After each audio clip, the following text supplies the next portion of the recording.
Bienvenidos al Seminario de Lectores de Jean Robert y Silvia Marcos. Hoy, 4 de junio de 2024, es la octava entrega de Por una poética de la insurgencia zapatista. Estamos muy contentos porque vamos a leer Las mujeres zapatistas reconceptualizan su lucha. El comentario principal, además del de la autora Silvia, la doctora Silvia Marcos, será por parte de María del Rocío García Rodríguez. Ella es historiadora por la UNAM, autora de libros y artículos de historia regional de Morelos. Ha realizado actividades para el fortalecimiento de grupos de mujeres en diferentes comunidades indígenas en Morelos y Guerrero. Fungió como directora de archivo en gobiernos del estado de Morelos. Ha participado en proyectos de rescate de archivos, colecciones documentales y bibliotecas públicas y privadas, así como el Archivo Histórico de Hueyapan, la Biblioteca de Estudios Orientales Graciela de la Lama, entre otros. Bienvenidos, gracias por estar aquí con nosotros. Cedo la palabra a la doctora Silvia Marcos. Bueno, buenas tardes. Me da mucho gusto estar con ustedes. Sabemos que alrededor de 40, 50 personas hoy en el seminario, aunque no estén presentes, como están todos ustedes aquí hoy. Entonces, le estaba yo comentando que este artículo es un artículo que he dado en conferencias magistrales y que internacionalmente, y que además lo escribí en inglés, lo sistematicé en inglés como mi libro Taken from the Lips.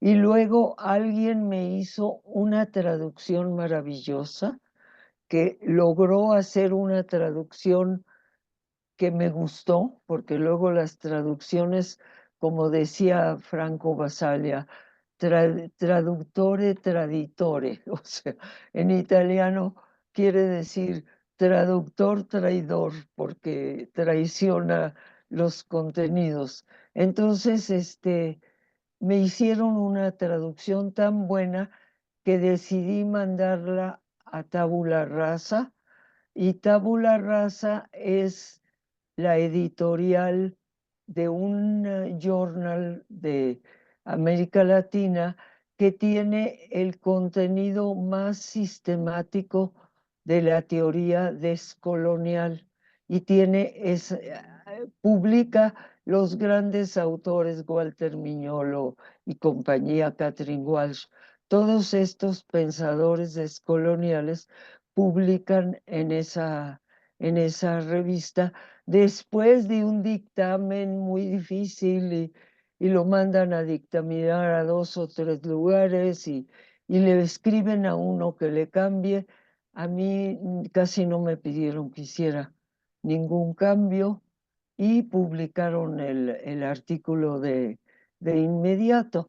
Entonces sí hay mucho que encontrar en este artículo. Vamos a ver qué tanto logramos hoy extraer de ese universo epistémico que las zapatistas, las mujeres zapatistas, a través de sus prácticas encarnadas, reclaman ese trasfondo filosófico que no está encarnado. Entonces, lo interesante aquí es cómo se pasa del cuerpo, de las prácticas concretas de las mujeres zapatistas, cómo se pasa para desenterrar el principio epistémico filosófico en el que están basadas, que es ese el núcleo principal que une todo el artículo. Entonces, adelante, ya comenzamos. Vamos a irlo comentando entre todos, ¿verdad? Todas. Gracias, doctora Silvia Marcos. Pues ahora le damos la palabra a nuestra amiga Rocío García Rodríguez. Bienvenida, Rocío. Gracias por estar con nosotros.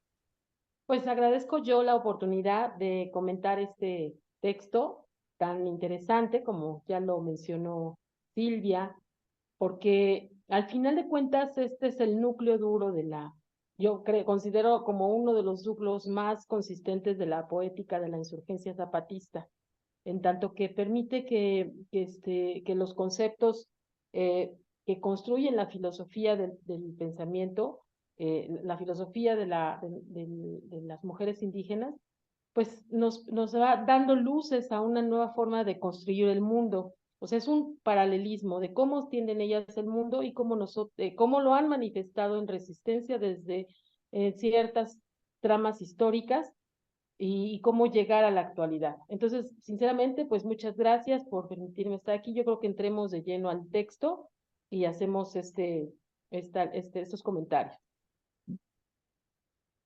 ¿Quién quiere empezar a leer?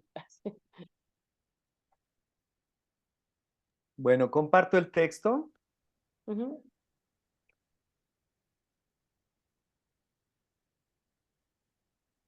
Y pues le voy a pedir a la voz de Jorge Martínez Ruiz, que siempre es tan agradable de escuchar, que él comience. Muchas gracias, es un honor. Capítulo 5. Las mujeres zapatistas reconceptualizan su lucha. Hay una llamada de atención. Yo sigo leyendo. Sí, la llamada de atención dice, publicado en Tabula Rasa, las mujeres zapatistas reconceptualizan su lucha, Tabula Rasa, 38-2020, página 197-211. Y fue originalmente una conferencia presentada en the Graduate Center City University of New York el 25 de febrero de 2010. El título original es Resistance Agency Spirituality Zapatista Women Re-Envision Their Struggle. La conferencia tuvo lugar en el marco del Women Studies Certificate Program y el Center for the Study of Women and Society.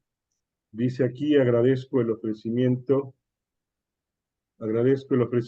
generoso de apoyo digital pro bono de Ninoshka Alonso, estudiante de la licenciatura en Historia por la Universidad Nacional Autónoma de Honduras, para presentar este artículo con los requisitos de Tabula Rasa, traducido del inglés por Andrea Mesa Torres. Entonces, vamos al texto, hay un epígrafe y dice: ¿me escuchan bien, verdad? Sí, muy bien. Yo te escucho muy bien. Adelante, entonces, voy. Queremos que sea reconocida nuestra forma de vestir, de hablar, de gobernar, de organizar, de rezar, de curar, nuestra forma de trabajar en colectivos, de respetar la tierra y de entender la vida, que es la naturaleza, que somos parte de ella. Comandanta Esther, 2001. Al tomar la palabra ante el Congreso de México, María de Jesús Patricio, Marichuy, representando al CNI, la red más grande de organizaciones políticas indígenas, desarrolló estos pensamientos colectivos en su discurso. Ella afirmó repetidamente que no es solo en las comunidades indígenas en donde no se respetan los derechos de las mujeres. Se escuchó un aplauso del público, comillas, que si los usos y costumbres lesionan a las mujeres indígenas en los pueblos y en las comunidades, pensamos que es un problema no solamente de los pueblos indígenas, no es de ahí, es de toda la sociedad civil también. Un tumulto de aplausos llegó desde la audiencia. Dicen que si se aprueba esta iniciativa de la COCOPA, va a lesionar a las mujeres. Nosotras decimos que no. Cierran comillas. Con la elocuencia de su tradición oral, comenzó a enumerar los, comillas, usos y costumbres positivos, como por ejemplo la colaboración colectiva para las tareas comunitarias, el liderazgo espiritual de las mujeres en los rituales, la representación política como un servicio hacia la comunidad y no como un medio de adquisición de poder y riqueza. El respeto por la sabiduría de los ancianos y la toma de decisiones por consenso. Después, ella mencionó algunas de las influencias, tanto del sistema legal hegemónico como de las instituciones religiosas que rodean a los pueblos indígenas, que han tenido un impacto negativo en la situación de las mujeres indígenas.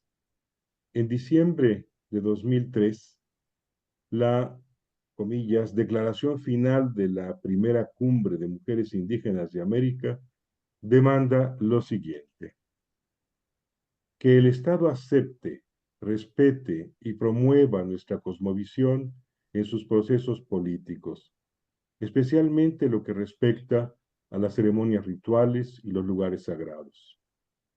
Demandamos a las diferentes iglesias y religiones que respeten las creencias y culturas de los pueblos indígenas sin imponernos prácticas religiosas que entran en conflicto con nuestra propia espiritualidad. Fundación Rigoberta Manchú, 2003. Sigo. Los pueblos mesoamericanos cuidan y recrean sus tradiciones ancestrales en el contexto de los cambios sociopolíticos en los cuales están inmersos.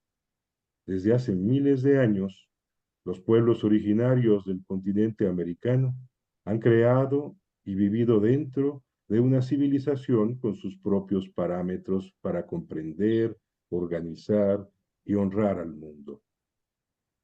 Ellos defendieron su cosmovisión durante la catástrofe de la conquista y hoy en día claman su derecho a interpretar sus propios universos simbólicos, sagrados y espirituales.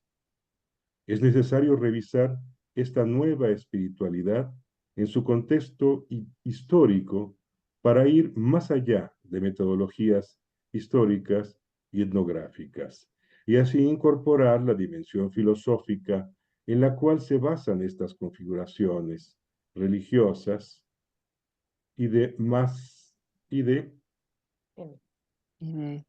Y de género. ¿Puedo comentar ahí? Sí, lo que tú digas. Gracias.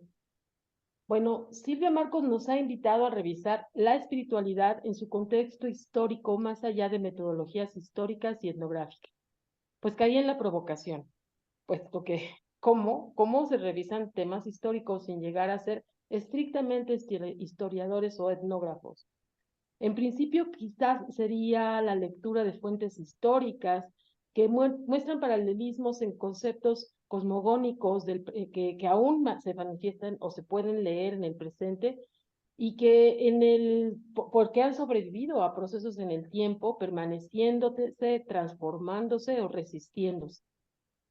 No hay que leer, es decir, al parecer, o me da la impresión, que propone que la lectura de la cosmogonía indígena como un corpus de conocimiento estático en el pasado no nos sirve para nada, sino que hay que leerlo a partir de el entendimiento de que son conceptos de una memoria que se arraiga en el corazón. Permanecen como una forma de resistencia en las comunidades indígenas.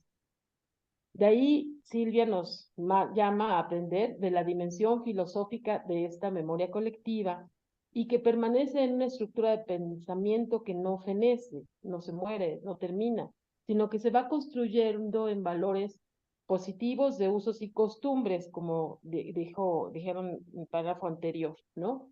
Es como lo que decía Jan Robert de la sinergia positiva, entre que el pasado o las formas tradicionales se reúnen en el presente, pero en vivencia, en una transformación constructiva, uniendo los dos mundos. Bueno, ¿cómo descubrir este pensamiento cosmogónico? Y ahí es donde yo me preguntaba, y ahora sí que mi propia memoria me reflejó el hecho de una metodología específica que se llama escucha profunda. O sea, escuchar al otro, a los otros, a las otras. Una escucha profunda de las personas en el presente, como ha hecho Silvia, subrayando los discursos de mujeres zapatistas, las palabras de ancianas en uno y otro pueblo.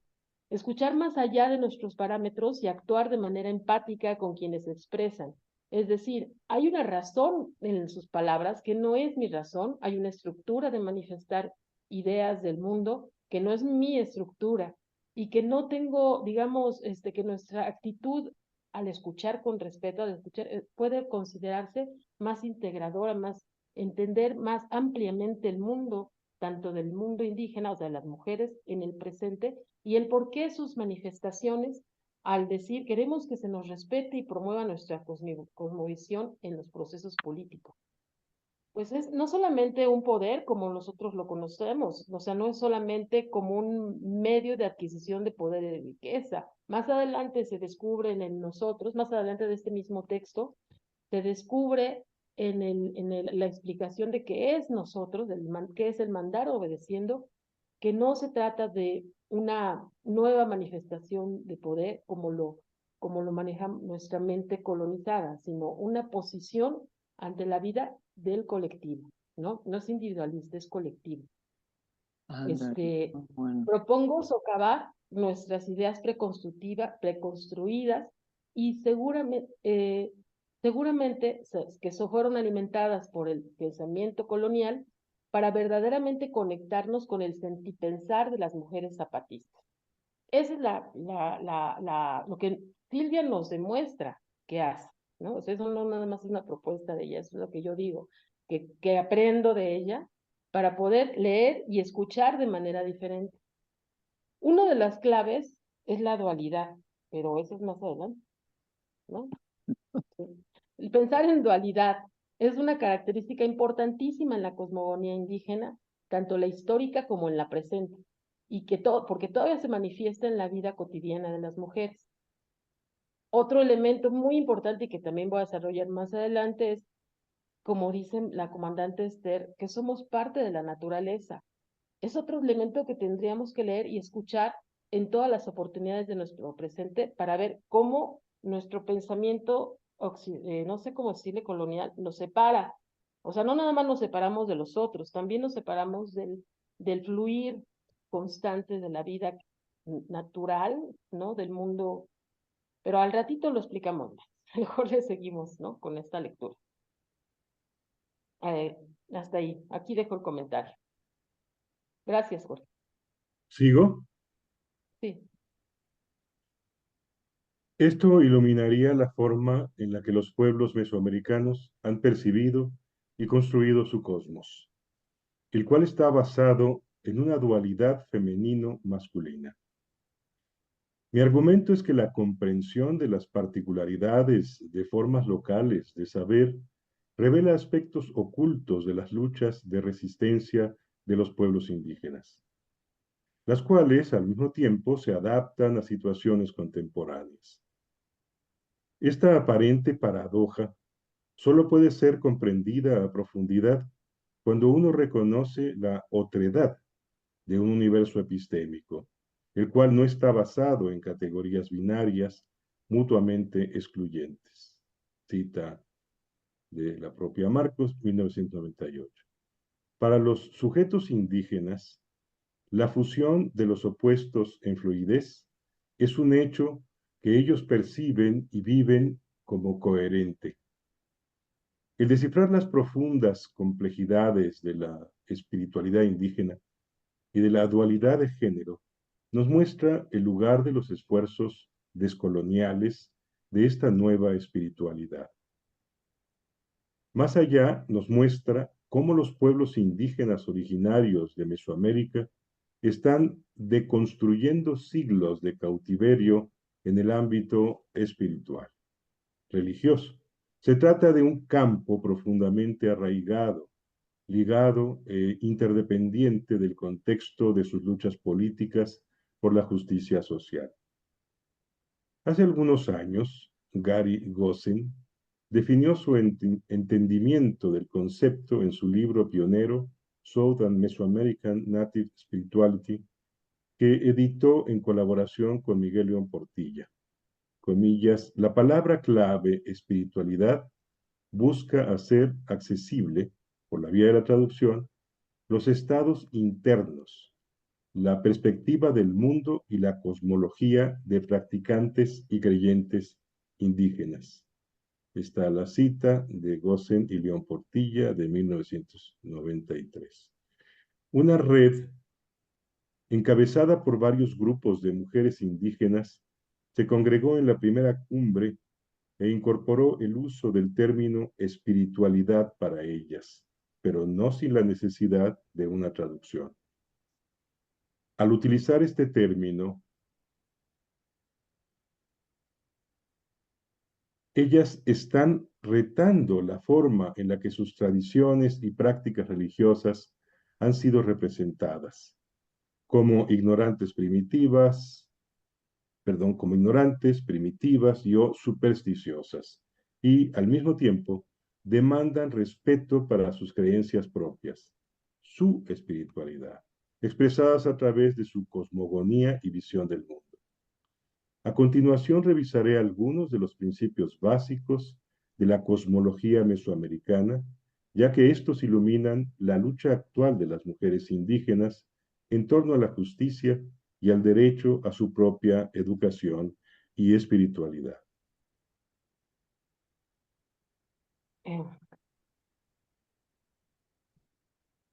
Bueno, aquí quiero nada más retomar esta de la palabra clave espiritualidad. Dice, busca hacer accesible por vía de la traducción los estados internos, la perspectiva del mundo y la cosmogonía de practicantes y creyentes indígenas. Digamos que hay momentos en el que la espiritualidad, como una vivencia personal, no se concibe más que desde el ámbito occidental colonizado, no se percibe más que como una experiencia de tarea individual, ¿no? Hacia una utopía, hacia una promesa del más allá. Cuando la espiritualidad dentro del mundo indígena, al parecer, por lo que vamos a leer más adelante, es una vivencia en lo cotidiano que no se separa del de afuera y el de hacia adentro. Está en todas las acciones y que bueno, es una perspectiva del mundo en el que se incluye todo el quehacer colectivo que tiene desde el nacimiento, el crecimiento, el cuidado de la vida, la vida que los alimenta. Es un continuo, digamos, es algo tan sencillo y tan cotidiano que podría no tener importancia y sin embargo es la base sustancial en la que se construye la vida. Y sin embargo, que la filosofía o las ciencias occidentales, el pensamiento, la epistemología dominante, lo llevan como o sea, relegan el pensamiento indígena, como dice, pero que afortunadamente gracias a las propuestas de análisis de Silvia y de otros pensadores, se empiezan a emplear un pensamiento crítico de colonial, tanto en Latinoamérica como en otras partes del mundo, y que el pensamiento mesoamericano da mucho de dónde cortar para entender cómo se construye, cómo se ha construido y se continúa construyendo una cosmovisión del mundo para y en los pueblos indígenas. Por eso también en algún momento hablan de la educación en sus propios términos, ¿no? También es algo que reclaman. Es decir, ¿por qué educarse con los términos de un pensamiento colonizador? Hay que educarse, o sea, los contenidos educativos, como lo proponían los zapatistas, ¿no? A principios del siglo XX, que ahora proponen los zapatistas también, es retomarse a sí mismos para aprenderse de nuevo y darle continuidad a ese pensamiento. Entonces, pues vamos a seguir leyendo, aquí en paridad o igualdad, dualidad. ¿Sigo? Sí, Bien. Paridad o igualdad, dualidad. Herederos de un linaje filosófico en donde las mujeres y los hombres se conciben como un par, conjunto, inseparable y mutuamente constitutivo, las mujeres indígenas demandan frecuentemente la paridad. Comillas, queremos caminar parejo hombres y mujeres, dijo una anciana sabia, Palomo, 1999, en su propia búsqueda por la expresión que se adaptara a su trasfondo cosmológico. ellas demandaron caminar parejo. Comillas, queremos caminar a la par que ellos. O lo expresan también como, comillas, aprendiendo a caminar juntos. En el México antiguo, la unidad dual femenino-masculina era fundamental para la creación del cosmos, su regeneración y sustento.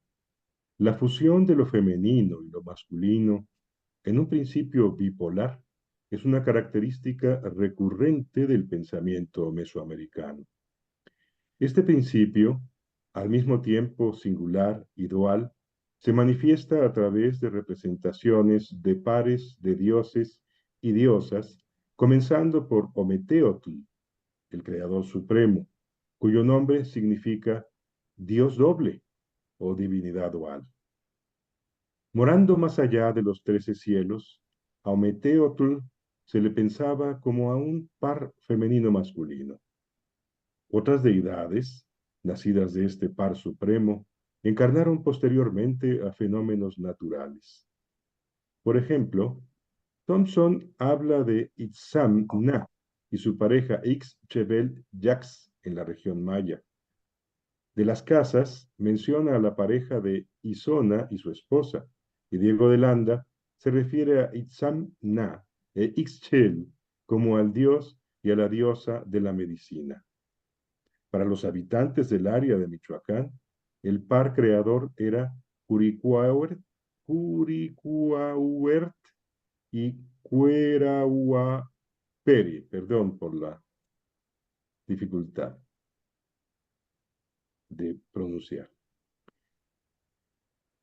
Omecihuatl y Ometecutli son las mitades femenina y masculina de la divinidad dual Ometeotl. De acuerdo con el antiguo mito náhuatl, ellos tuvieron una pelea durante la cual rompieron platos y de cada fragmento que cayó en el piso brotó una nueva divinidad dual. Mientras algunos estudiosos han deducido que esta narración explica la multiplicidad de los dioses, también ilustra la forma en que la dualidad principal engendró dualidades posteriores. Tal vez el género, es decir, la dualidad primordial que todo lo penetra, podría ser visto como aquello que engendra dualidades múltiples y específicas para todos los fenómenos. La dualidad vida-muerte, que domina el mundo mesoamericano, contiene ambos aspectos de la misma realidad dual. Esto está expresado dramáticamente por un tipo de estatuilla de Tlatilco conformada por una cabeza humana que es mitad rostro vivo y mitad cráneo. Al nivel del cosmos, el Sol y la Luna eran vistos como una complementariedad dinámica masculino-femenina. Vais, Jorge. Asimismo, durante el baño ritual de los recién nacidos, eran invocadas aguas femeninas y masculinas. Según la dualidad cósmica, también está reflejada en el hecho de que el maíz era, por épocas, femenino, Silonen, Chicomecoatl, o masculino, Sinteotl, Iztlacoliuhqui. La dualidad, como la fuerza esencial del orden del cosmos, se reflejaba en la organización del tiempo. Este se medía a través de dos calendarios. Uno era un calendario ritual de 260 días, 13 por 20, que algunos ven como relacionado al ciclo de gestación, Furst, mientras que el otro era un calendario agrícola de 360 días, 18 por 20 polvos. 5 días se añadieron para ajustarlo al calendario astronómico. Como dijo Cándida Jiménez, una mujer de hoy e integrante de la CONAMI, Coordinadora Nacional de Mujeres Indígenas, la dualidad se vive. Jiménez. Vivimos, esto son entre comillas, vivimos en el interior de la dualidad. Está ahí en los rituales, en las procesiones y en nuestra vida diaria. Cierra comillas. Frances Kartunen y Gary Kosen describen la dualidad mesoamericana como dinámica. Cartunen, 1986. Gosen, misma fecha. Sin embargo, otros autores suman una complementariedad al ordenamiento polar de opuestos que da a la dualidad una cierta reversibilidad de términos o aporta movimiento al concepto. La fluidez hace más profundo el alcance de la bipolaridad al otorgarle una dualidad de cambio permanente a lo femenino y a lo masculino. Con la fluidez, la femineidad está siempre en un tránsito hacia la masculinidad y viceversa. La fluidez de género se vive así. Hoy en día, esto se expresa cabalmente cuando las y los zapatistas hablan de otroas, compañeroas, niñoas, que forman parte de su colectivo de mujeres y varones. Aquí aparecen elaboraciones de raíz ancestral que inspiran formas innovadoras de concebir el género en fluidez dual. Si me permiten, aquí en este momento, digamos, Silvia nos otorga más pistas acerca de este movimiento constante de las dualidades, pero digamos que hay atrás de esto. Y me recordé que López Austin en el 2015 presenta así junto con López Luján, con su hijo, vuelven a rehacerlo, digamos, a reconsiderarlo en el 2018, cómo es que hay las formas mesoamericanas del conocimiento que se dividen en por lo menos tres grandes principios, y el primero es el corazón de los seres mundanos. Es decir, dentro de sí, todos los seres poseen materia perceptible, una sustancia divina, que es la esencia de clase, y por lo tanto puede hablarse del corazón del maíz, del corazón de las piedras, como una interioridad inmortal que trasciende a los individuos necesariamente. Esta sustancia es algo que permite ese movimiento, esa integración, esa dualidad, en la cual los dioses no solamente es la fuerza de los opuestos, sino la fuerza que les permite, digamos, crear y desvanecerse, ser, ahora sí que de morir, ¿no? Cesar su función y morir. Y en esa fuerza del opuesto también permite que se dividan, se abran, se desdoblen en nuevos seres. Todas las, digamos, mitos y leyendas de los dioses hablan de este principio de una división constante, que son opuestos y complementarios. Es decir, todos los seres se dividen en dos grandes grupos, sí, los opuestos, pero que a la vez son complementarios. Uno no existe sin el otro. De una parte queda lo que se caracteriza por su esencia predominante, ya sea caliente, seca, masculina, luminosa y vital, dice López Austin, y en la otra aquella cuya esencia se inclina hacia lo frío, húmedo, femenino, oscuro, mortal. Bueno, es una cuestión binaria que, sin embargo, abarca todo lo que existe sobre la Tierra. Y un tercer principio es la alternancia de las esencias sobre la Tierra. Es decir, dioses, o sea, y ahí me recuerdo mucho las historias de las diosas que una vez que cumplen sus trabajos en la Tierra, eligen un lugar donde asentarse, donde posesionarse, y se posee esa tierra y se convierten en cerros. Y entonces la sustancia, ¿no? Es la sustancia que ahora queda quieta en la tierra, continúa un ciclo de oposición o de continuidad en el mundo. Digamos, este movimiento de los opuestos, lo que nos da la visión de la dualidad, ¿no? Pero creo que eso lo dice más adelante, ¿no? El concepto del equilibrio. Vamos a leer esa otra parte para complementar el comentario aquí. Entonces, la realidad fluida, no sé si quiera alguien continuar. Yo quiero continuar. Ok. La realidad fluida. En un cosmos construido de esta forma, habría poco espacio para un ordenamiento y una estratificación jerárquicos de tipo piramidal. En distintas narrativas nahuas, así miremos los Itlamatlatoli, los discursos de las ancianas sabias, o los Huehuetlatoli, los discursos de los ancianos, o revisemos las fuentes que hablan de pares de divinidades, Nunca podremos inferir la categorización de algún polo como superior a otro. En cambio, el desdoblamiento de las dualidades parece ser la característica que sustenta este universo conceptual. Esta elaboración de dualidades se manifiesta en todos los niveles del cielo, en la tierra y bajo la tierra, así como en las cuatro esquinas del universo. Este desdoblamiento continuo está siempre en un estado de cambio y nunca está rígidamente estratificado o fijo. Por ello, la dualidad permeaba el cosmos en su totalidad, dejando su huella en cada objeto, situación, deidad y cuerpo. Cuando el concepto de derechos de las mujeres llegó a Chiapas, después del surgimiento del EZLN en la escena nacional, las mujeres indígenas estuvieron escuchando constantemente el término igualdad.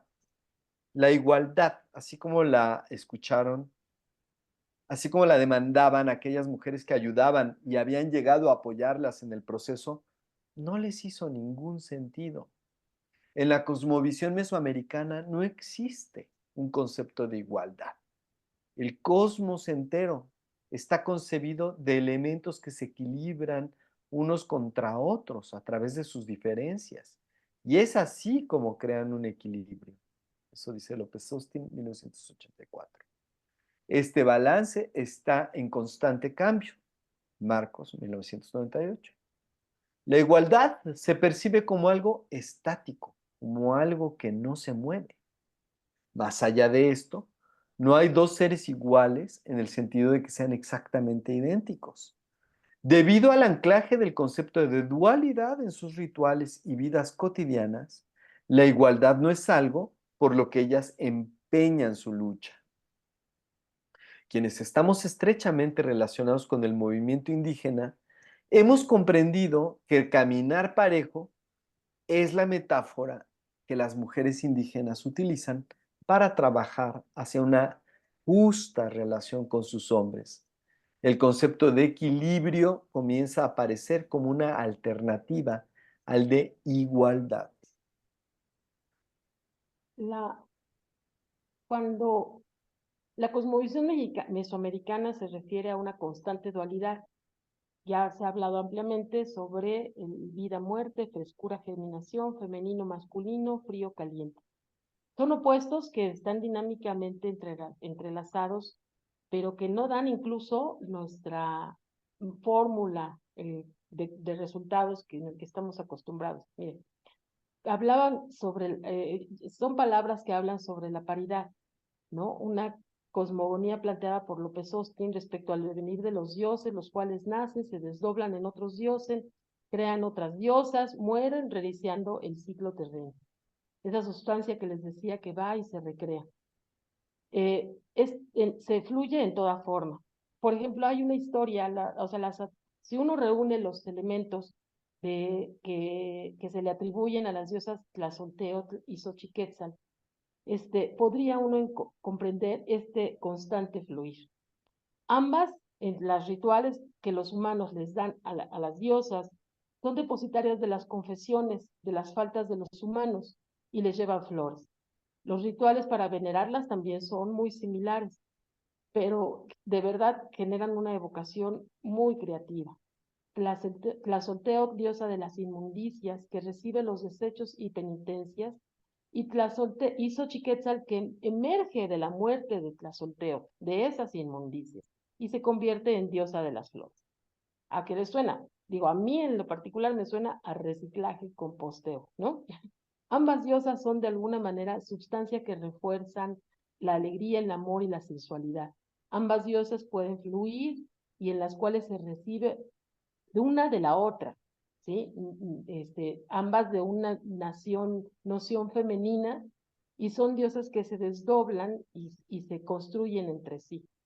Más que otroas, como ahora lo mencionan las comunidades zapatistas, yo las nombraría otraoas, ¿no? O sea, una fluidez de género que va más allá de lo que, digamos, podemos comprender, como el movimiento de dos energías femeninas que se recrean para equilibrar, ¿no? ¿Qué? Equilibrar ese nacimiento de lo que serían nacer de las confesiones de los mortales y buscar la igualdad. Silvia Marcos destaca que el concepto de equilibrio es un concepto más allá que reduce la igualdad. La igualdad para mí es un delirio del imaginario colonizador. La igualdad viene de del discurso homogeneizador de la memoria. Ajá. De hecho, hay una canción de Joan Manuel Serrat, perdón, me acabo de acordar, en el que habla de la diferencia y la igualdad y dice, no sé qué me gusta más de ti, si lo que tenemos en común o lo que me diferencia de ti. No sé si la han escuchado. Y que bueno, al final nos ayuda de alguna manera a retraernos de la igualdad como un discurso homogéneo, que intenta hacernos a todos en el mismo pensamiento, porque no existen seres iguales, ya lo mencionó aquí Silvia Marcos, y cómo la dualidad puede vivirse en todos los sentidos imaginarios, ¿no? Imaginables. No solamente en una construcción mecánica, sino que es infinita, es una sustancia en movimiento constante al parecer, ¿no? Bueno, aquí lo dejo.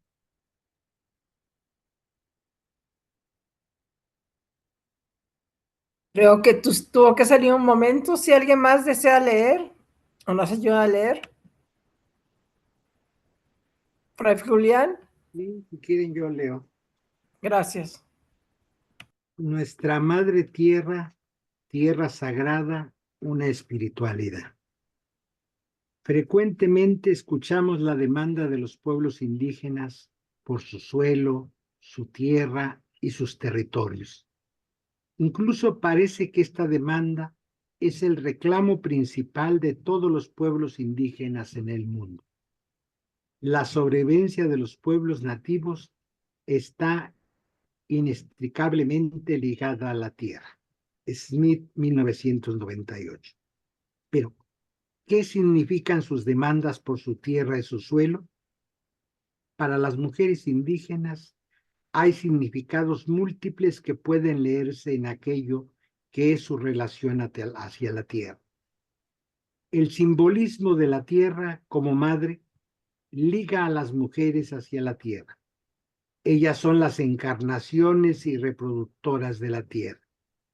La comandanta, dirigiéndose al Congreso, lo expresó de la siguiente forma: queremos que sea reconocida nuestra forma de respetar la tierra y de entender la vida, que es la naturaleza que somos parte de ella. Comandante Esther, 2001. En su español idiosincrático, ella expresó un concepto de tierra muy complejo. Primero, la tierra es una persona. En el Congreso Nacional de Pueblos Indígenas en la ciudad de Nurio, Michoacán, una mujer habló como sigue: todo nuestro río, nuestro árbol, nuestra tierra están como están. Todavía están vivas. Vera, 2001, 4. La tierra está viva. Debemos respetarla así como respetamos a otros seres. Algunas constituciones revisadas y actualizadas de países de América Latina, como Bolivia y Ecuador, consideran a la tierra como sujeto de derechos.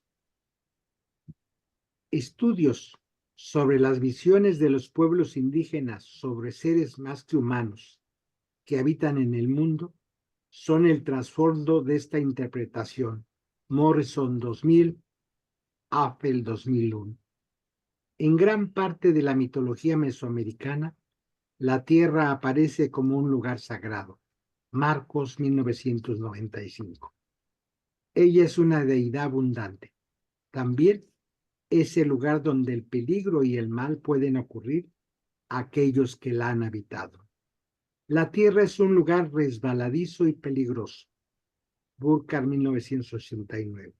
Se la concibe dentro de la dualidad clásica del bien y el mal. Como un ser sobrenatural, ella puede dañarte o beneficiarte dependiendo de tus actos.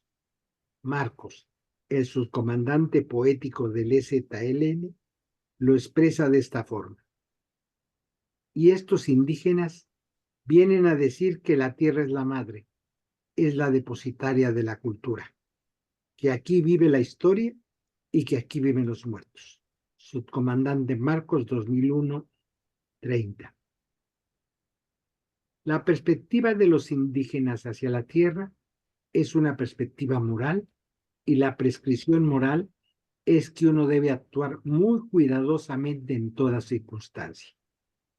Hablando de los cristianos contemporáneos, Manuel Gutiérrez expresa: como herederos de una espiritualidad ancestral, ellos han desarrollado una espiritualidad vigilante, caracterizada más por una expectativa cautelosa que por una esperanza mesiánica. Gustavo E. Engosen y León Portilla, 1993, 277. Y viene una cita. 4. El anciano original es un inheritos of ancient spirituality. Y viene siguiendo una cita más en inglés. Casi nunca se toma en consideración la veneración y espiritualidad que la tierra suscita en las mujeres indígenas.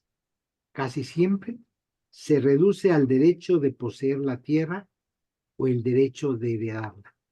Se traduce como si el suelo significara solamente una materia prima o una mercancía.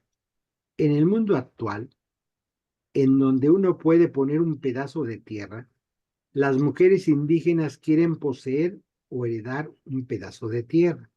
En una sociedad que ha privado a los pueblos indígenas del derecho a la propiedad colectiva, esta demanda es comprensible e indispensable.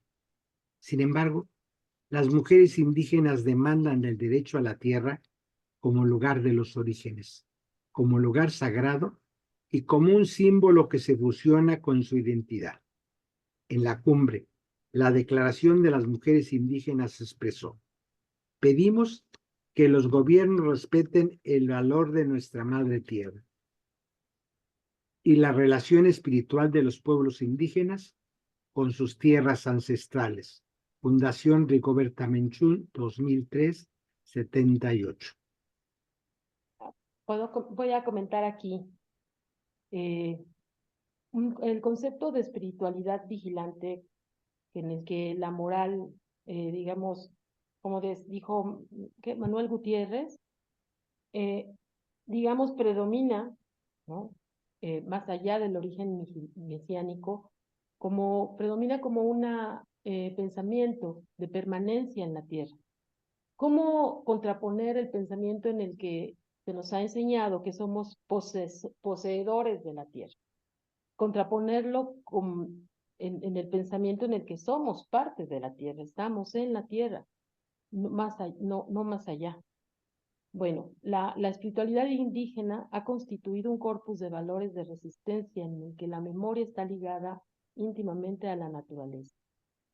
Y bueno, aquí yo me puse a reflexionar qué es la naturaleza: la tierra, la sombra, el fuego, la luz, el grano, las manos, las plantas, la brisa, los rezos, las miradas, el ritmo de los padres, el vuelo de las aves. Es un todo integrado que muchas veces dejamos escapar. Entregarnos a una visión en la cual todos somos parte de esa sustancia es algo muy difícil, puesto que nuestra racionalidad separatista y en el que la unidad el centralismo del ser humano se nos impone ante lo colectivo. Después de todo, una manifestación latente de la mente colonial. El propósito de dominar la tierra para vivir de ella y olvidarnos que vivimos en ella. Las mujeres indígenas mantienen en la memoria de sus corazones el gran poder de las diosas madres, quienes dominan el ámbito del femenino del cosmos, siendo portadoras de los ciclos de la vida en la menstruación, la cópula, la gestación y el parto. Esto lo podemos leer en Tamuancha Tlalocan en la página 172. Cuando las diosas han cerrado sus ciclos, como lo mencioné anteriormente, toman la posesión de la tierra, pero no es una posesión como propiedad. Alguien puede escuchar eso y dice, ah, se hacen dueñas de la tierra, no. Refieren las historias nahuas que elegían el sitio donde se convertirían en montes para hacer roca, para hacer tierra, para habitar la tierra siendo tierra, o sea, existiendo como tales. Y luego entonces, ¿cómo alguien puede ser poseedor de las y los dioses?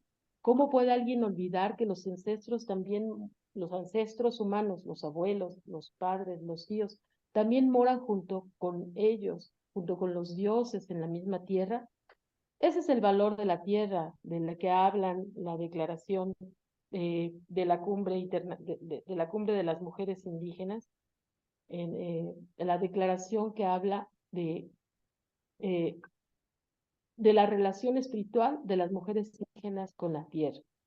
A mí me trajo a la memoria una historia aquí local, bueno, no aquí en la Ciudad de México, sino en Morelos, en el pueblo de Xochocotla, que existe el Cerro de la Tortuga, en el que es un cerro donde está una tortuga en el que contaba la leyenda que era necesario que los más viejos fueran allá, porque la tortuga tenía que devorarlos. Ya eran los más viejos los que iban a morir y que decidían ser sacrificados y ser alimento de la tortuga. Luego entonces ese cerro de la tortuga se convierte en el lugar de los ancestros, porque al ser devorados pues es entrar de nuevo a la tierra y de ser el lugar de reposo de su memoria. Es tan difícil, bueno, esto sé, que se respete y promueva nuestra cosmovisión en procesos políticos, específicamente lo que respecta a ceremonias rituales y lugares sagrados, que es la página 84 también de aquí de este artículo, capítulo 5. Es parte de eso, ¿no? Son lugares sagrados en una memoria de que existen ahí los ancestros o los dioses. Imágenes, digamos, ineludibles en esta cosmovisión indígena. Podemos continuar.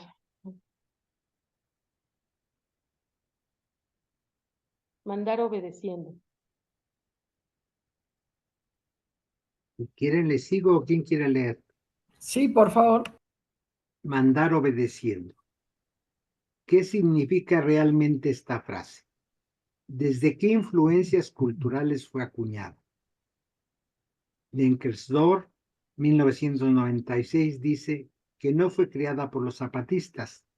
Esta frase es una expresión común de los indígenas mayas tojolabales en Chiapas y está presente en el diccionario tojolabal español tojolabal, que fue redactado durante la década de 1970.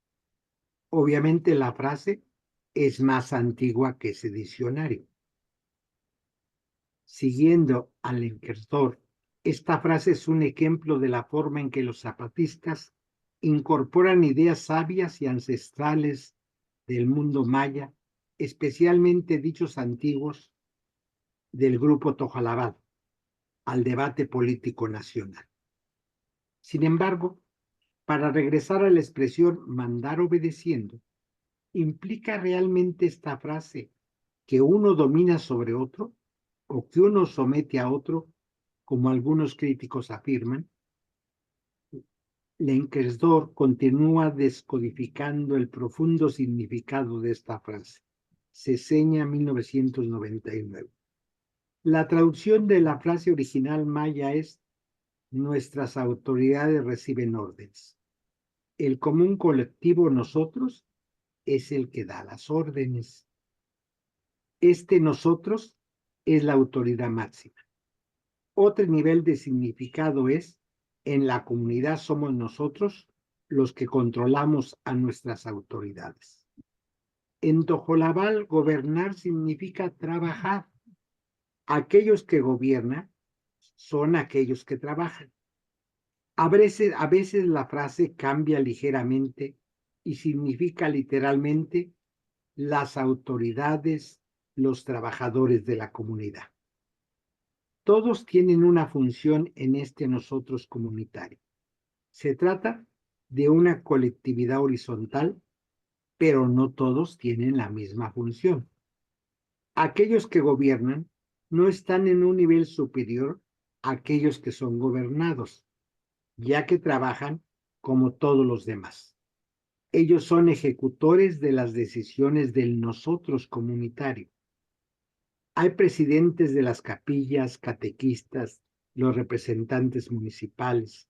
Cada uno, tiene su tarea específica bajo el control del nosotros comunitario, el cual es la autoridad suprema. Como podemos ver, el concepto de mandar es un concepto totalmente distinto en estas comunidades. Este nosotros colectivo, como autoridad máxima, puede escoger a algunas personas para hablar en su nombre. El problema, nos dice Lenkersdorf, es que la sociedad dominante mexicana, completamente ignorante de las costumbres de los mayas, confunde a estos voceros con líderes. Estos no son líderes, sino solo voceros elegidos por el nosotros comunitario. Si los voceros ya conocidos no hablan, esto no significa que el nosotros comunitario está guardando silencio. Por ejemplo, en los años desde que surgió el zapatismo en la escena nacional, hemos escuchado ya diferentes voceras. Ramona fue elegida por un cierto periodo de tiempo. Ana María también estuvo visible un tiempo. Después llegó la comandanta Trin, así como otras innumerables mujeres que aparecen y desaparecen. Ahora escuchamos a las comandantas Fidelia, Yolanda y Miriam. Uno pensaría que con la aceptación que cada una ha adquirido, ellas continuarían apareciendo, liderando y dirigiendo, pero esta no es la base de su presencia. En el Congreso de México, escuchando a dos mujeres que no habían llamado nuestra atención hasta el momento, la comandante Esther y María de Jesús Patricio. Este último año las hemos escuchado a su paso por innumerables comunidades indígenas del Consejo Nacional Indígena, como voceras del Consejo Indígena de Gobierno. Es en el nivel de organización comunitaria que podemos identificar varias estructuras. Cómo organizar la creación y la recreación del conocimiento, incluyendo la vida espiritual. Fundación Rigoberta Menchú, 2003, 174. El nosotros comunitario elige a sus voceras. Esther, en su representación frente a los legisladores, lo expresó de esta forma. Nosotros. Ellas usan el masculino genérico. Somos las comandantas, las que mandamos en común, las que mandamos obedeciendo a nuestros pueblos. Comandante Esther, 2001.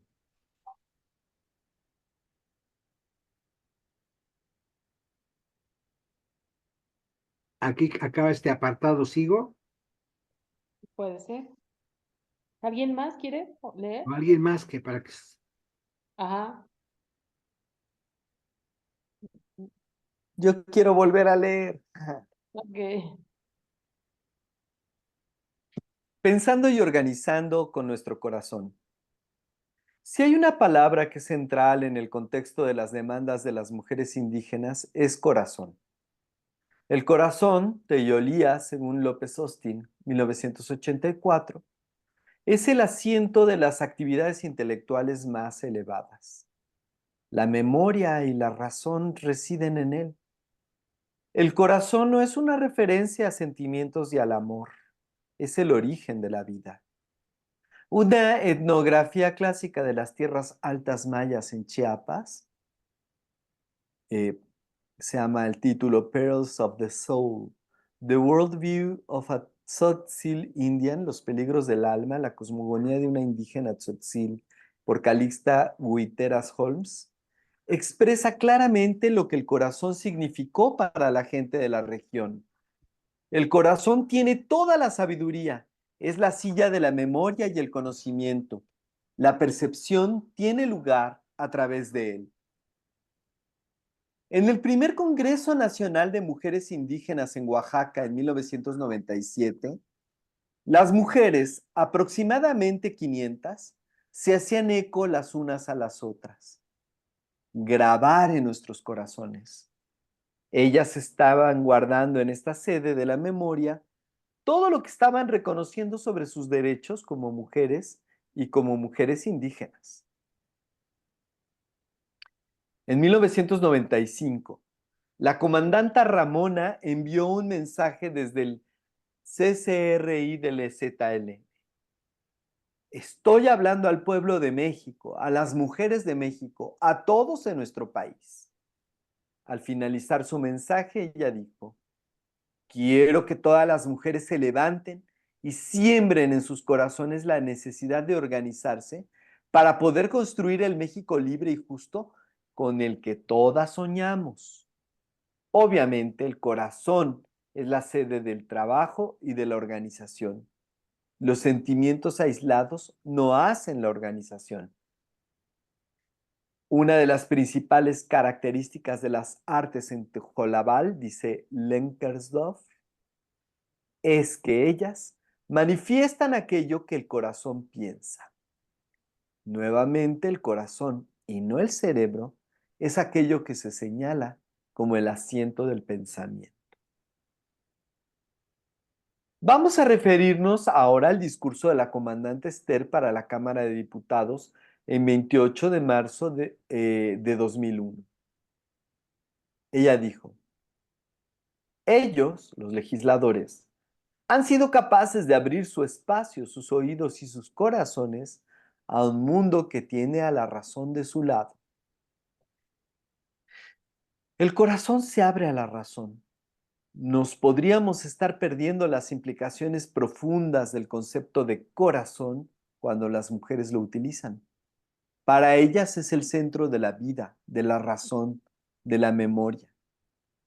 No hay que hacer sentimentalismos, colonizar o reducir las referencias al corazón en su discurso como algo meramente emocional. No importa cuán cariñosamente lo podamos traducir. Esto nos podría llevar involuntariamente a interpretaciones etnocéntricas.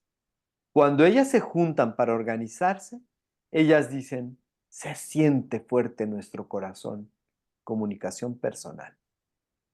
En la cumbre, uno de los documentos declara: nosotras proponemos reconstruir nuestra propia identidad, guardando el conocimiento antiguo del corazón, escuchando a las voces de nuestros ancestros, así como a nuestras voces espirituales. Dentro de otras esferas del pensamiento podríamos aducir que es algo como el llamado de la intuición, ¿no? Más allá de lo que sería, hay una memoria en la cual pareciera que nosotros estamos, digamos, trascendiendo el tiempo y llegando a conclusiones que de alguna forma tienen que ver con una memoria colectiva de la cual la razón no está presente conscientemente, sino inconscientemente. Eso es lo que yo llamo memoria colectiva. Y por lo tanto el corazón tiene las funciones de la intuición, del sentir y pensar algo que nos mueve y que nos lleva a construir y sembrar, ¿no? Organizarse para construir un México libre y justo con el que todos soñamos. Son horizontes de los que todos anhelamos, digamos, caminar hacia algo más, hacia algo que nos integre más con la posibilidad de ser plenos.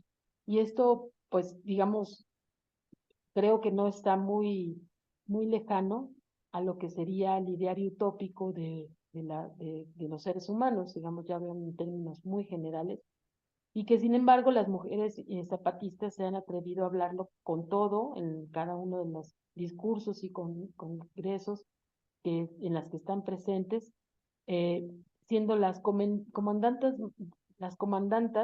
quienes digamos, ahora nos dan el mandato, ¿no? De regresar a nuestro corazón y empezar a escuchar de manera intuitiva nuevas estructuras de conectarnos con esa razón utópica.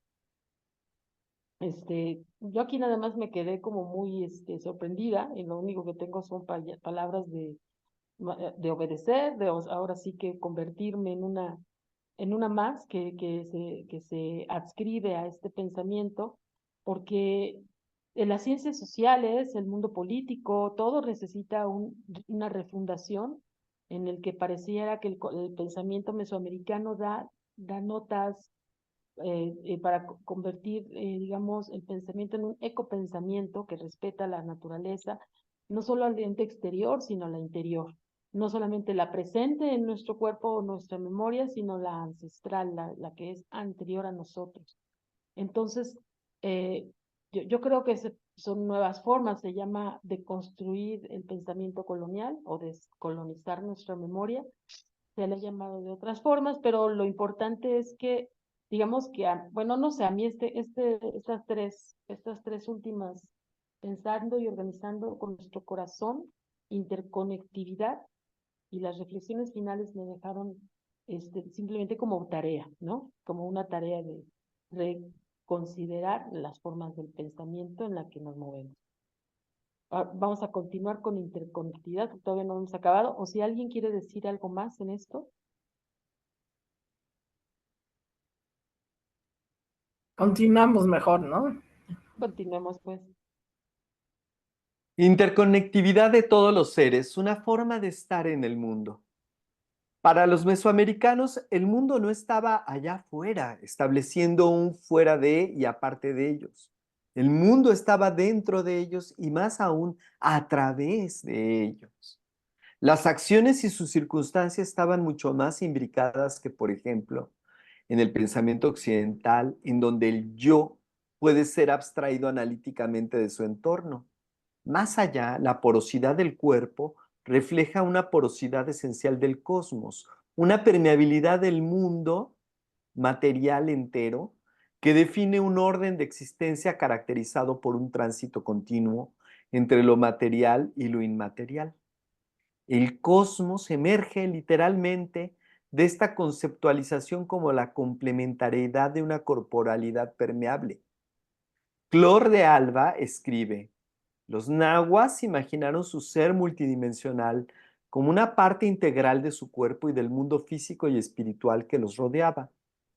El autor añade que el ser conceptual del nahua era mucho menos limitado que aquel de los cristianos al momento de la conquista y más inclinado a formar un continuo físico y conceptual con otros, con el cuerpo y con el mundo más allá de él. En las palabras de la comandante Esther, la tierra es vida, es naturaleza y todos somos parte de ella. Esta simple frase se refiere a la interconectividad de todos los seres en la complementariedad del cosmos mesoamericano. Los seres no se separan unos de otros. Este principio básico ha sido identificado consistentemente dentro de los sistemas médicos indígenas y también en las fuentes históricas primarias. Y crea una forma de colectividad humana muy particular en donde casi no existe la individuación. Sí. El yo no puede abstraerse de su entorno. Hay un tránsito permanente entre el adentro y el afuera. Lenkersdorf interpreta una expresión de la lengua tojolabal, Layanachtik, que puede significar estamos parejos, que quiere decir todos somos sujetos. De acuerdo con el autor, esto expresa la intersubjetividad básica de la cultura tojolabal. Esto también nos lleva de regreso al término preferido de las mujeres indígenas mencionadas al principio de este texto. Su insistencia en la paridad, caminar parejos y no en la igualdad significa que ellas están extrayendo conceptos alternativos de equidad de género de su patrimonio común, los cuales se adecúan mejor a su cosmogonía. Revisando estas pocas referencias espirituales y cosmológicas que han sido retomadas y reproducidas hoy por las mujeres indígenas de la Mesoamérica contemporánea, me parece que la que prevalece en el centro es la interconectividad de todos y de todo en el universo. La naturaleza intersubjetiva de los hombres y las mujeres interconectada con la tierra, el cielo, las plantas y los planetas. ¿De qué otra forma podemos entender la defensa de la tierra, que nos da vida, que es la naturaleza que somos, de la comandante Esther frente a los legisladores? ¿De qué otra forma podemos interpretar que mandar obedeciendo no es una imposición de uno sobre otro? ¿Que el yo está inmerso en el nosotros? ¿Que las comunidades como sujetos colectivos son una unidad? Reflexiones finales. Las iniciativas de las mujeres indígenas para recuperar el legado de sus espiritualidades ancestrales son un esfuerzo descolonial. A través de la deconstrucción de cautiverios previos, ellas recrean el horizonte de una resistencia inspirada ancestralmente. Ellas reclaman la ética de la recuperación y al mismo tiempo rechazan la violencia de la subyugación que sufrieron sus ancestros dentro de los ámbitos económico, político y cultural. Terminaré con una frase que he escuchado repetidamente en sus voces. Venimos a pedir justicia, no lástima, solo justicia. Las zapatistas no estamos cansadas ni desanimadas. Estamos felices porque vamos a continuar con nuestra lucha. Bravo. Sí. ¿Qué decirles? A ver. Pues algún comentario, algo que quieran compartir que les haya inspirado esta lectura.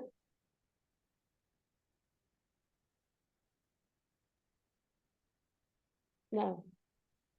Bueno, a mí me inspira mucho ahora sí que por la experiencia que tengo de la práctica del Tai Chi, de 24 años que llevo en esta reflexión corporal, que efectivamente yo veo mucho parecido con la concepción china taoísta del Yin Yang. Bueno, aquí nosotros lo entendemos más como esta cuestión fluida de la paridad femenina, masculina, de adentro a afuera no existe. Veo muchas correspondencias realmente con la medicina china, con la concepción que tienen en el cuerpo. Me sorprende que hay más, ¿cómo decir?, correspondencia con China que con Occidente, ¿no? Definitivamente. Y veo una idea de esa porosidad material, ¿no? Del adentro y del afuera, por ejemplo, ¿no? Hoy mismo estábamos haciendo una práctica de Qigong y, y el afuera y el adentro no existen en la medicina china, en el cuerpo. También lo masculino y lo femenino es completamente está en todos nosotros, implícito. El cielo y la tierra, ¿no? Me sorprende ver las correspondencias del pensamiento mesoamericano contemporáneo y de la cosmogonía como algo que veo muy, muy parecido a lo que tiene el taoísmo en China. Es nada más una reflexión que me parece importante de mencionar y pues ahí hay algo interesante que profundizar, por lo menos para mí. La doctora Silvia, esperamos sus comentarios. Bueno, ¿ya nadie más quiere decir algo? ¿Alguien más? Pues yo si quieren. Julián. Sí. Pues con lo que empieza esta lectura, el asunto de espiritualidad me parece bien interesante. Yo parte de lo que he dedicado mi vida, soy profesor de historia de las espiritualidades. Entonces, esta parte del libro pues sí me llamó mucho la atención, esta espiritualidad mesoamericana que es muy profunda y como lo va sintetizando y analizando Silvia, es muy bueno, de esta fluidez. Pues la espiritualidad es la misma vida. Espiritualidad es observar con lupa la vida. Eso es la espiritualidad. Entonces, ¿cómo te plantas ante ti, ante el cosmos, ante los universos? Y la espiritualidad mesoamericana es mirarse a sí mismos en esta fluidez, es una maravilla. Entonces, el zapatismo ha sabido rescatar muy fuerte este término de espiritualidad, porque son comunidades muy espirituales. Incluso la comandancia del Ejército Zapatista, a mí me tocó muchas veces acompañarlos, pues empieza con oraciones mesoamericanas, una reunión política. Con nosotros, con nuestra concepción de separación de estatus, pues no tendría que empezar una reunión de una comandancia general del Ejército Zapatista con invocaciones y candelas y sahumerios, pero ello es parte de su cosmovisión, de esta visión. El mundo espiritual no lo separan de lo político, de su estrategia social, porque es parte de esta fluidez y de una riqueza, no la religión, sino es más profundo. Por eso me parece muy sabio cómo trata Silvia en este capítulo el asunto de la espiritualidad mesoamericana, que creo que es lo más importante aquí. Esto ya ella lo explica muy bien, no voy a repetir la fluidez, lo de esta realidad fluida, no la oposición, sino la complementariedad de contrarios. Y luego cuando esta marca la espiritualidad de la Madre Tierra, pues es muy importante ver como sujeto a la Tierra, como persona. Y esto se parece mucho a las espiritualidades andinas también, que esto queda constituido. Yo tuve la fortuna que me invitaron de asesor de la Asamblea Constituyente de Bolivia.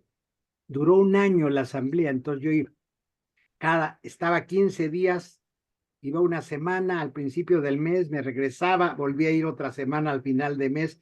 La asamblea duró un año, era en Sucre, entonces era complicado, yo tenía que volar México, Lima, La Paz, Sucre, de ida y de regreso, una semana allá, una semana en México, un año. Pero aprendí muchísimo, porque había invitados a la Asamblea Constituyente, entonces invitaron a todos los sabios indígenas andinos, y esto de la tierra lo manejaban de una manera maravillosa. Por eso se logró esta mirada tan fuerte en la Constitución boliviana. Y después la Asamblea Constituyente me propuso a la Asamblea Constituyente del Ecuador, y tuve la fortuna que me invitaran a acompañar a la Asamblea Constituyente del Ecuador, y allá se pudo avanzar más. Yo ya comprendía un poco más la mirada andina, entonces allá se logró, allá duró un año también, era en la ciudad de Alfaro. Alfaro es como el Benito Juárez del Ecuador, el que separó Iglesia-Estado. Entonces existe una ciudad por el puerto de Manta, cerca de Guayaquil, lejos de Quito. Esa ciudad Alfaro, allá estuvo la Asamblea Constituyente, y allá se pudo avanzar más porque allá hay un capítulo dedicado a los derechos de la Madre Tierra en la Constitución, como sujeto de derechos. Creo que marca esa Constitución de Ecuador un camino a futuro de que haya como sujeto. Y esta es la espiritualidad nuestra y la espiritualidad andina que queda recabada en esta experiencia tan profunda, que es un sujeto, es una persona, tiene derechos. Yo creo que nuestras crisis ecológicas por ahí tienen respuestas si hiciéramos más caso a nuestros pueblos, a estas espiritualidades que son sabidurías. Don Samuel Ruiz, que fue obispo de Chiapas, de San Cristóbal, él no le gustaba decir teología india, siempre corregía cuando uno decía la palabra teología india. Decía, no, esto es más profundo que las teologías cristianas. Él decía, es sabiduría indígena. Esto es sabiduría. Teología es muy cortito. Esto es... Entonces, yo creo que Silvia rescata esta profundidad. Me gusta mucho este capítulo, para mí es de los densísimos del libro, cómo rescata y explica la espiritualidad y la validez, porque para mucha gente oye la palabra espiritual y cree que es religión, lo vuelve como secundario. No, eso no me importa, estudiar espiritualidad indígena, ¿qué me va a aportar? Creo que aquí Silvia lo rescata, lo pone en su justa medida. Para quien sea enemigo de la palabra espiritualidad, le va a sorprender que en este libro haya un apartado donde se habla tanto de espiritualidad como centro, y termina con lo del corazón, que ya escuchamos, que es un poema esa parte, muy poética. Eso es lo que quería comentar, gracias. Pues muchas gracias. Yo creo que ya con este cierre que hizo Julián, pues ya con esto cerramos. Jorge, ¿tú no tienes algo que comentar? Bueno, después de lo que ha dicho Julián, yo quisiera detenerme en aspectos de detalle, pero que pueden servirnos para comprender mejor en dónde estamos. Pienso en cuando, desde luego, palabras como espiritualidad, pero como naturaleza, como igualdad, están dichas en el texto que hemos estudiado hoy, de tal manera que se abren de otra forma, de que nos muestran algo distinto a lo que estamos acostumbrados a comprender. Por ejemplo, el término igualdad va más allá de una, por ejemplo, reivindicación política. O sea, estas palabras como igualdad o, por ejemplo, como liderazgo, ¿no? Es Sí, decir, se abren en el escrito que hemos estado estudiando de tal manera que nos permiten rebasar lo que se nos impone por el metadiscurso capitalista, sí, ¿no? De la sociedad industrial. sí, Entonces, la palabra liderazgo, que a mí me parece tan fea, ¿no? sí, Esconde, es decir, cuando desde la sociedad moderna dicen liderazgo, están hablando de un individuo que ha sido seleccionado porque está por encima de los demás. Cuando escuchamos la palabra nosotros, es un término que nos envuelve, que es un nosotros que nos otorga comunión, que nos hace partícipes. Y sí, entonces, ni siquiera podemos hablar de individuo, porque va más allá de eso. Es un término que nos hace, que nos invita a una existencia colectiva, que es formidable.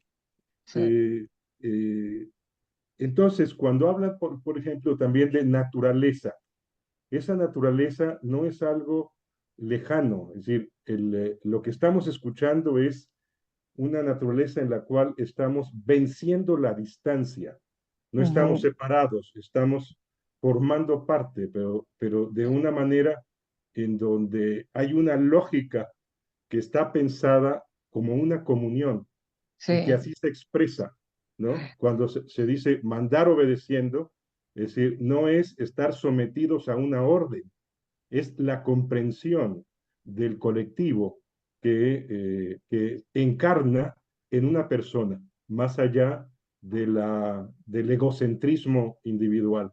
Este capítulo, me parece, coincido, también es particularmente denso, pero especialmente ilustrativo para ir más allá de las categorías del metadiscurso en categorías capitalistas que sí. nos sobresimplifican la comprensión de la vida, nos abren a una comprensión y a una comunión.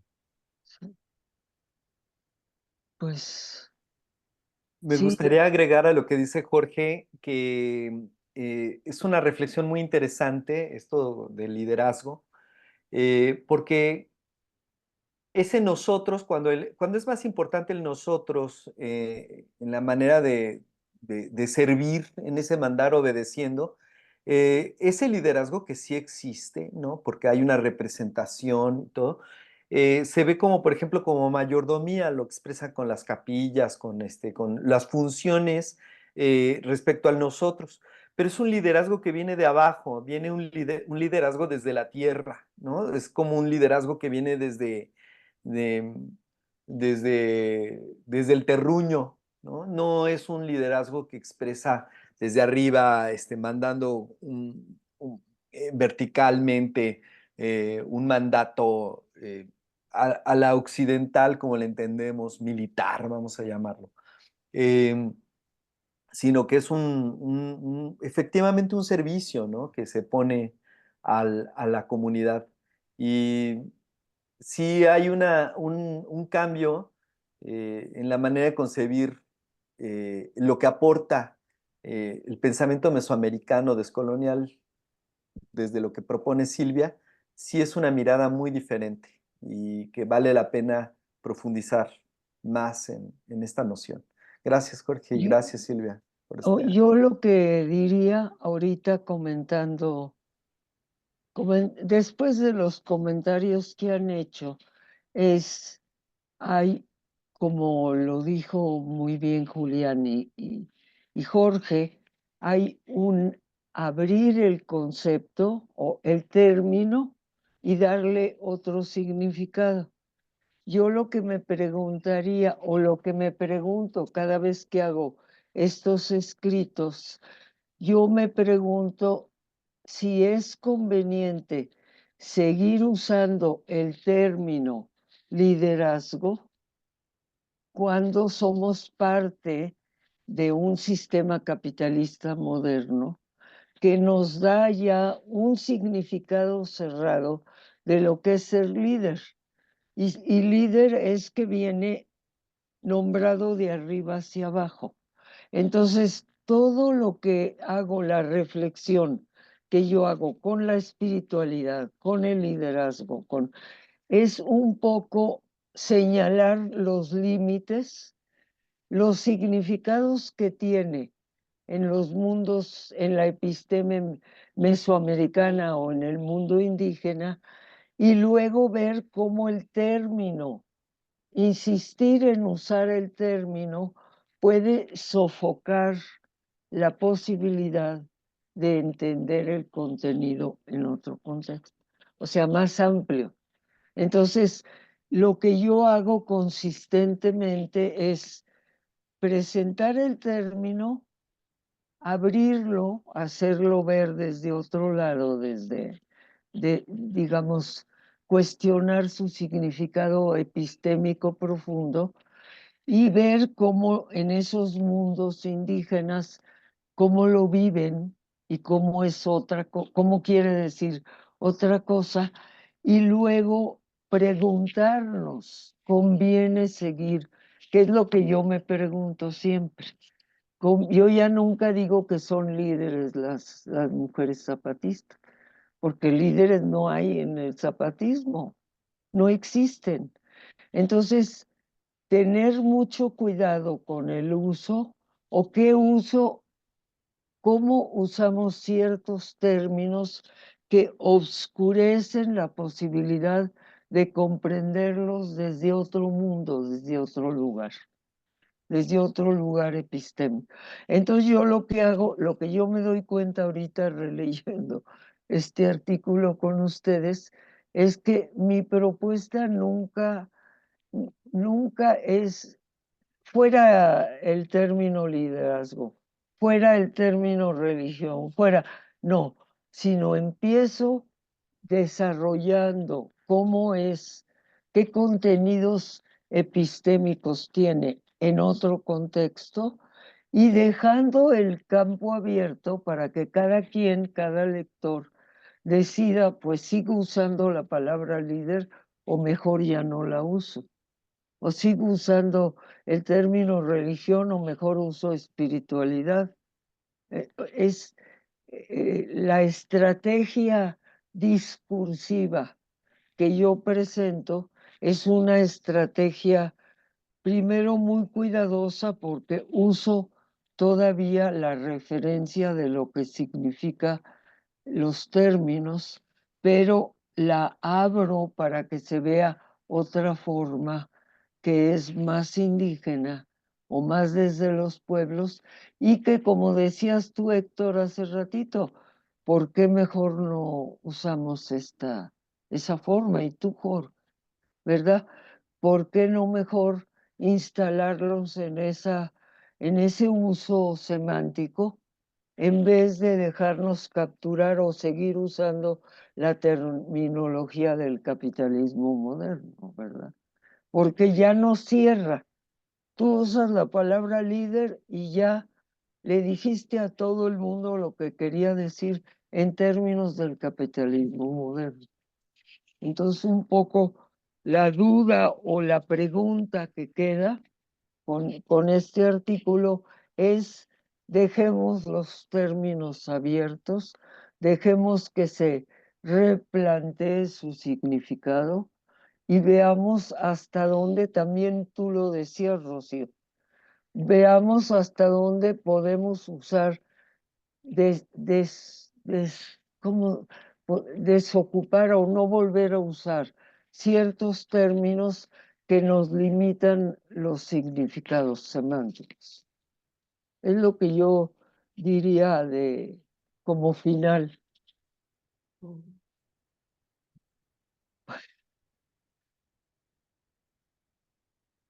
Muchas gracias a todos los participantes. Me quedo con algunas preguntas que tal vez me gustaría hacer, porque cuando hablamos de esta perspectiva colonial, también pues hay muchas realidades, hay una diversidad enorme de los pueblos indígenas y de sus usos y costumbres y de sus concepciones, incluso espirituales. Cuando se menciona el término tojolabal de como jalar parejo, ¿no? Sí, sí.